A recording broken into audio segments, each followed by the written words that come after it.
ഇന്നത്തെ ഏറ്റവും നമ്മൾ ആകാംക്ഷയോടെ കാത്തിരിക്കുന്ന ഒരു മത്സരം ജർമ്മനി വേഴ്സസ് കുറസോവ.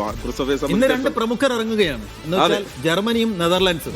അതെ, നെതർലൻഡ്സിന്റെ മത്സരം ജപ്പാനുമായിട്ടുള്ള മത്സരമുണ്ട്. നമ്മൾ ആദ്യം ഇന്ന് നോക്കുന്നത് ജർമ്മനിയുടെ മത്സരത്തെ കുറിച്ചാണ്. ഇന്നിപ്പോൾ ജർമ്മനി 4 തവണ ചാമ്പ്യന്മാരായ ജർമ്മനിയെ സംബന്ധിച്ചിടത്തോളം അരങ്ങേറ്റക്കാരായ കുറോസവയാണ് അവരുടെ എതിരാളികൾ. ഇന്ത്യൻ സമയം 10:30. അപ്പോൾ നമുക്ക് ഉറങ്ങാതെ കളി കാണാൻ പറ്റിയൊരു സമയവും. സഫാൻ, നമുക്കപ്പോൾ നമ്മളെ ടീം ലൈനപ്പ് ഒന്ന് നോക്കിയാലോ? ടീം ലൈനപ്പ് നമ്മുടെ ടേബിളിൽ ഇപ്പോൾ തെളിഞ്ഞു വരുന്നതാ. നോക്കൂ, ടീം ലൈനപ്പിലേക്ക് നമ്മൾ പോകുമ്പോൾ എങ്ങനെയായിരിക്കും? ഒരു മാനുവൽ നോയർ തന്നെ ആയിരിക്കുമോ ഗോൾ കീപ്പറായിട്ട് വരിക എന്നുള്ളതാണ്. അത് ഭയങ്കര ഒരു കൺഫ്യൂസിംഗ് ആയിട്ടുള്ള ഒരു ക്വസ്റ്റ്യൻ ആണ്. കാരണം മാനുവൽ നോയർ എന്ന് പറയുന്നത് റിട്ടയർമെന്റിന് ശേഷം വന്ന ഒരു കീപ്പറാണ്. പക്ഷേ അവർക്ക് രണ്ട് ഓപ്ഷനും കൂടിയുണ്ട്. മാനുവൽ ബോയർ എന്ന് പറയുന്ന ഒരു ഓപ്ഷൻ ഉണ്ട്. അദ്ദേഹമായിരുന്നു ക്വാളിഫയിങ് റൗണ്ടിൽ ക്യാപ്റ്റൻ വെച്ചിരുന്നത്. ട്രസ്റ്റേഗൻ ഇല്ല. പോയ യൂറോ കപ്പിലൊക്കെ എല്ലാവരും പറഞ്ഞത് നോയർ മാറ്റി ട്രസ്റ്റേഗനെ കൊണ്ടുവരണമെന്നായിരുന്നു. പക്ഷേ ഇപ്പോൾ ട്രസ്റ്റേഗൻ ബാഗിസയിലെ മോശം ഫോമും പരിക്കൊക്കെ കാരണം ടീമിലില്ല. പകരം മറ്റ് 2 കീപ്പേഴ്സാണുള്ളത്. പിന്നീട് അവരുടെ സെന്റർ ബാക്കിലേക്ക് വന്നാൽ രണ്ടും അതിഗംഭീരമായിട്ടുള്ള ആളാണ്. പ്രത്യേകിച്ചും ജൊനാഥൻ താ എന്ന് പറയുന്നത് വലിയ ഉയരക്കാരനാണ്. ബയർ ലെവർക്യൂസനിലെ മിന്നും ഫോമിന് ശേഷം അദ്ദേഹം പിന്നീട് എത്തിയത് ഇപ്പോൾ ബയൺ മ്യൂണിക്കിലാണ്. വലിയ ക്ലബ്ബുകൾ, പ്രത്യേകിച്ചും റയൽ പോലെയുള്ള പല ക്ലബ്ബുകളും നോട്ടമിട്ട താരമായിരുന്നു. അപ്പോൾ 2 മികച്ച സെൻട്രൽ ബാക്കുകളുടെ സാന്നിധ്യമുണ്ട്. ഇനി നമ്മൾ റൈറ്റ് ബാക്ക് ലെഫ്റ്റിലേക്ക് വന്നാലും മികച്ച താരങ്ങൾ തന്നെയാണുള്ളത്. ഓഫ്കോഴ്സ് ഒന്ന് ജോഷോ കിമിച്ചാണ്. കൂടുതൽ പരിചയപ്പെടുത്തൽ വേണ്ടതില്ലാത്തതാണ്. ഒരുപക്ഷെ ഈ ജർമ്മൻ ടീമിലെ ഏറ്റവും സൂപ്പർ താരം എന്ന് പറയുന്നത് ക്യാപ്റ്റനാണ്. ഏറ്റവും സൂപ്പർ താരം അദ്ദേഹമാണ്. ഈ വിംഗ് ബാക്ക് മാത്രമല്ല, പുള്ളി മിഡിലും ഇറങ്ങും. എല്ലാ തരത്തിലും റിലേ ചെയ്യാൻ പറ്റുന്ന ഒരു താരം. അതെ, ഒരു ജർമ്മൻ ആരാധകർ ഇപ്പോൾ നമ്മളൊരു പോസ്റ്ററൊക്കെ കൊടുക്കുമ്പോൾ ഈ സൂപ്പർ താരങ്ങൾ നോക്കുമ്പോൾ പലപ്പോഴും നമ്മൾ ജർമ്മൻസിന് മിസ്സാവുന്നുണ്ട്. ഫിലിപ്പ് ലാമിന്റെ പകരക്കാരനാണ്. ഫിലിപ്പ് ലാമിന്റെ നതാനിയൽ ബ്രൗൺ ആണ് ഇടത് വിങ്ങിൽ വരുന്നത്. പക്ഷേ സ്വാഭാവികമായിട്ടും അവരെ സംബന്ധിച്ചിടത്തോളം അവരെ മധ്യനിര വളരെ പാക്ഡ് ആയിട്ടുള്ള ഒരു മധ്യനിരയാണ്. അപ്പോൾ എല്ലാ കാലത്തും നല്ല ഡിഫൻസീവ് മിഡ്ഫീൽഡേഴ്സ്, ഷൈൻ സ്റ്റീഗറും പോലെയുള്ള ആളുകൾ ഐക്കുറി ഉണ്ടല്ലേ. ഈ പൗലോവിച്ച് എന്ന് പറയുന്നത് ജർമ്മൻ ഫുട്ബോളിന്റെ ഒരു ഫ്യൂച്ചർ സ്റ്റാർ ആയിട്ടാണ് അദ്ദേഹത്തെ പറയപ്പെടുന്നത്. അതെ, ബയൺ മ്യൂണിക്കാണ്.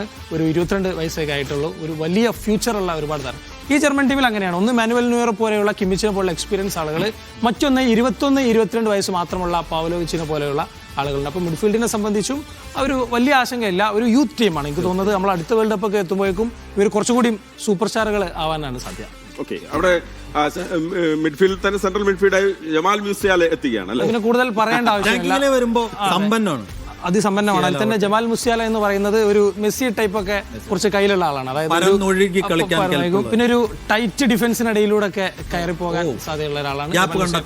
പക്ഷെ അദ്ദേഹത്തിന്റെ ഒരു പ്രശ്നം എന്ന് പറയുന്നത് അദ്ദേഹം വലിയൊരു ഇഞ്ചുറിക്ക് ശേഷം ഒരുപാട് കാലം പുറത്തായിരുന്നു. ഇതിൽ നമ്മൾ നോക്കിയാൽ മുമ്പത്തെ പോലെ തന്നെയാണ്. പ്രധാനപ്പെട്ട പല കളിക്കാരും ബയൺ മ്യൂണിക്കിന്റെ ആണ്. ഒരു 5-6 പേരാണ്. അതിൽ തന്നെ കുറച്ച് ബൊറൂഷ്യ, കുറച്ച് സ്റ്റുട്ട്ഗർട്ട്, അതിനപ്പുറത്തേക്ക് കൂടുതൽ പേരില്ല. അതിൽ തന്നെ മുന്നേറ്റ നിരയിലേക്ക് നോക്കിയാൽ, മുന്നേറ്റ നിരയിലേക്ക് വന്നു കഴിഞ്ഞാൽ എന്താണ് അവസ്ഥ? ഈ ഭാഗത്ത് ഹാവർട്സ് ആണ് ഒരു നമ്പർ 9 പൊസിഷൻ. അതായത് ഗോൾ അടിക്കാനുള്ള ചുമതല ഹാവർട്സിനാണ്. ഹാവർട്സ് ഈ പറഞ്ഞ പോലെ ഒരു ഇഞ്ചുറി സ്ട്രീക്ക് കഴിഞ്ഞതാണ്. എങ്കിലും ആഴ്സണലിന് വേണ്ടി അവസാനം ചാമ്പ്യൻസ് ലീഗ് ഫൈനലടക്കം കളിച്ചിരുന്നു.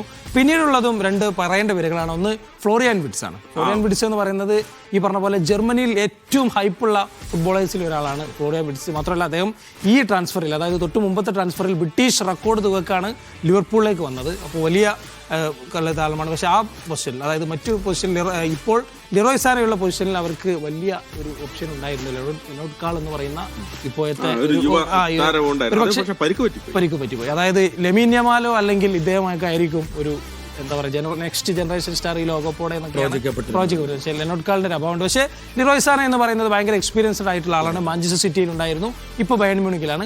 പക്ഷേ ഇതിൽ നമ്മളിങ്ങനെ പറയുമ്പോൾ, ഓരോ പേരും പറയുമ്പോഴാണ് ശ്രദ്ധിക്കുന്നത് ഒക്കെ ഒരു വലിയ ഇഞ്ചുറി പ്രോണോ അല്ലെങ്കിൽ ഇഞ്ചുറി കഴിഞ്ഞ് വരുന്നവരാണ്. മുസിയാലയാണ് മാക്സിമം അവരിൽ നിന്നും പ്രതീക്ഷിക്കാൻ പറ്റാത്തൊരവസ്ഥയുണ്ടല്ലേ. അതാണ്. അപ്പോൾ ഈ കാണുന്ന സ്ക്രീനിൽ ഇപ്പോൾ കാണുന്നതാണ് ഏതാണ്ട് പൊസിഷൻ. ഒരു പക്ഷേ അങ്ങോട്ടും ഇങ്ങോട്ടും ഒക്കെ മാറ്റം വന്നേക്കാം. ഒരു പ്രഡിക്ഷൻ ആണ് സൈഫു. അപ്പോൾ അതാണ്. അപ്പോൾ ജർമ്മനി ഇറങ്ങുന്ന സമയത്ത് ജർമ്മനിയുടെ കാര്യത്തിൽ ഒറ്റ കാര്യം കൂടി പറയണം. 2014 വിന്നേഴ്സ് ആണ്. പക്ഷെ തൊട്ടടുത്ത 2 വേൾഡ് കപ്പുകളിലും ഫസ്റ്റ് റൗണ്ടിൽ പുറത്തു പോയതാണ്. ഒരു തിരിച്ചുവരവ് ഒരു സ്വപ്നം കാണുന്നുണ്ട്. പക്ഷേ ഞാൻ വിചാരിക്കുന്നില്ല പഴയ സംഘങ്ങളെ അപേക്ഷിച്ച് പുതിയ സംഘം അത്രമേൽ ഒരു പ്രതീക്ഷ നൽകുന്ന സംഘമാണെന്ന് ഒരു തോന്നൽ എനിക്കെന്ന് വെച്ചാൽ ക്രൂസിനെ പോലെ, ഓസിലിനെ പോലെ, മുള്ളറിനെ പോലെ, ഷൈൻ സ്റ്റീഗറിനെ പോലെ അതിനൊന്നും ഒരു അങ്ങനെ ഒരു റീപ്ലേസ്മെന്റ് ഇതുവരെ ആ ടീമിൽ വന്നിട്ടുണ്ട്. ഒരുപാട് ലെജൻസ് എന്താ വാണ ടീമാണല്ലോ ജർമ്മനി. ലോതർ മത്തേഴ്സിനെ, യൂഗർ അല്ലാക്കിനെ ക്ലിൻസ്മാനെ സെഫു, എനിക്ക് തോന്നുന്നത് ഇവരില് ഈ 11 9 പേര് കളിക്കുന്നത് ബുണ്ടസ് ലീഗിലാണ്. ഈ 2 പേര് മാത്രമേ പ്രീമിയർ ലീഗുള്ളൂ. അപ്പോൾ അതിന്റെ ഒരു പ്രശ്നമാണ്. അതായത് നമുക്ക് പ്രീമിയർ ലീഗ് മാത്രമല്ല, നമ്മൾ പ്രീമിയർ ലീഗും ലാ ലീഗൊക്കെ നമുക്ക് പേരുകൾ പെട്ടെന്ന് ഫെമിലിയർ ആയിരിക്കും. ഈ ബുണ്ടസ് ലീഗ് നാട്ടിലൊന്നും നമ്മൾ അത്ര കവർ ചെയ്യാത്തതിന് പ്രശ്നം കൂടിയാണ്. ഒരു പക്ഷേ ലോകകപ്പ് തീരുമ്പോൾ നമ്മൾ ഇതിലെ പല പേരും അങ്ങനെയാണ്. ഇപ്പോൾ ക്ലോസ് ഒക്കെ അങ്ങനെയാണ്. ക്ലോസ് ഒക്കെ ആദ്യം വേൾഡ് കപ്പിനൊക്കെ അങ്ങനെ തന്നെ അതാണ്. പിന്നീട് വേൾഡ് കപ്പ് തീരുമ്പോൾ ഒരു പക്ഷേ ഇതിലെ പല പേരും നമ്മൾ അങ്ങനെയാണ് ഇങ്ങനെയെന്നൊക്കെ പറയും.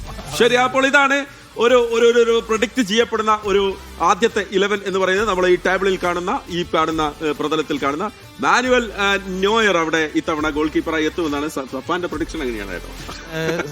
അല്ലാത്ത സാധ്യതയുണ്ട്. മാനുവൽ നോയർ ചാമ്പ്യൻസ് ലീഗിൽ വേണ്ടപ്പോൾ ഉണ്ടായിരുന്നു. പക്ഷേ ക്വാളിഫയിങ് റൗണ്ട് നോക്കുകയാണെങ്കിൽ ബോമാനാണ് കൂടുതൽ സാധ്യത. ശരി, അതാണ്. അപ്പോൾ ഇതാണ് ഈ കാണുന്നതാണ് അവരുടെ ഒരു ലൈനപ്പ് എന്ന് നമ്മൾ പ്രതീക്ഷിക്കേണ്ടത്.